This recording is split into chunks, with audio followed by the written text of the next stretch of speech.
Picture a living room on game day.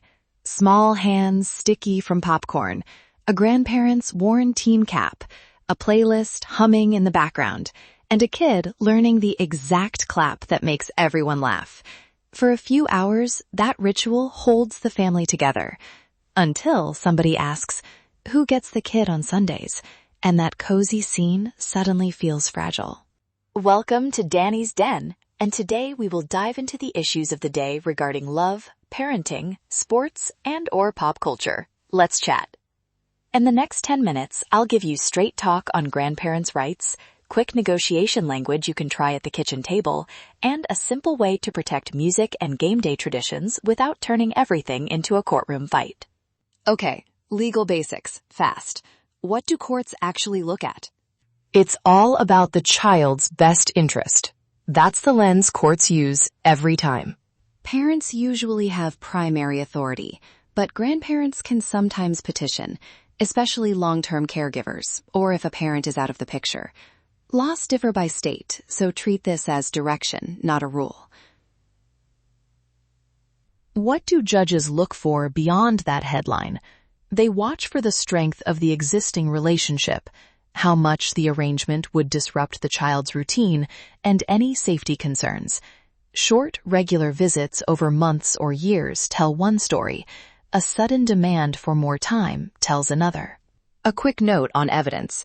Calendars and notes from school or a pediatrician help. A pile of angry texts? Not helpful. If you're keeping records, make them factual. Dates, times, activities, not commentary. Now, family dynamics. Family law is family life translated into legal language, and the emotions are the same. Often, a single sentence inflames everything. Grandma, I was just trying to help. And that one line can set off a parent who feels undermined, right? Here are the common flashpoints. Quick. 1. Parents feeling undermined when grandparents discipline or decide without checking in. 2. Grandparents feeling shut out, worried they'll lose the relationship they've built over years. 3. Holidays and game days becoming tug-of-wars, that Sunday ritual turning into a battleground. Small communication shifts diffuse most of that. Try offering an invitation instead of a demand. We'd love for you to join first and third Sundays, 3 to 6 p.m.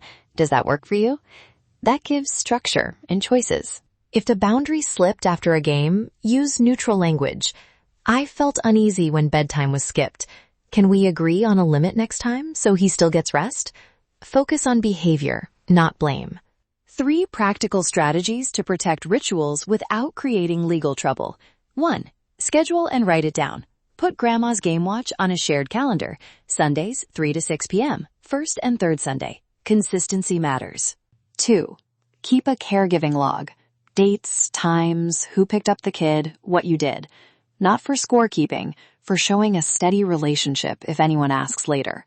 3. Agree on safety and discipline boundaries in plain language. A 2-line note works. No skipping bedtime without parent okay. Emergency contact protocol is X. Short, actionable, and calm. Music and cultural traditions are part of that glue. Save playlists, photos, short video clips of multi-generational moments, or notes from a teacher saying how a grandparent's music helped the child learn. Those artifacts tell a positive story, and they're not the same as dramatic social posts.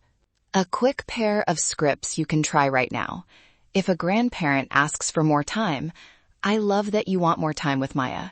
Can we try 3 Saturdays this month and then check in?" If a parent is upset after a game, "I want him to have the fun and the routine. Can we agree on limits before the next game?" Neutral, specific, and future-focused. If you're putting things in a parenting plan, keep it short and precise. Exact start and end times, drop-off spots, who drives, holiday rotation, and a mediation first step for disputes. That last clause signals cooperation, and it actually helps with court credibility. When should you call an attorney? If an existing court order is being violated, if there's a safety risk, or if you're thinking of filing for visitation and want to know how your state might rule. For tone, timing, and relationship work, start with conversation and mediation first. 3 takeaways to keep handy. 1. Document consistently but kindly. Calendars and caregiving logs beat angry texts. 2. Center your language on the child's needs and propose small experiments, not ultimatums. 3. Use mediation and short written agreements to preserve rituals like game days and music nights. If this resonated, please subscribe to Danny's Den so you don't miss weekly mixes of law, love, sports, and pop culture. Share this with a grandparent or parent who could use a calmer game day. And if you have a specific legal question, remember, rules differ by state. Send me a direct message or email Danielle@thelegalassistancecenter.net to book a free 30-minute legal consultation and see if I can help. Let's chat. Thanks for listening to Danny's Den. For today's music pick, something warm, rhythm-forward R&B with a touch of hip-hop groove. Imagine a quiet post-game kitchen, someone humming while doing the dishes. Put that on tonight. Hand the remote to Grandma. And remember, it's the small, repeated moments that build family history.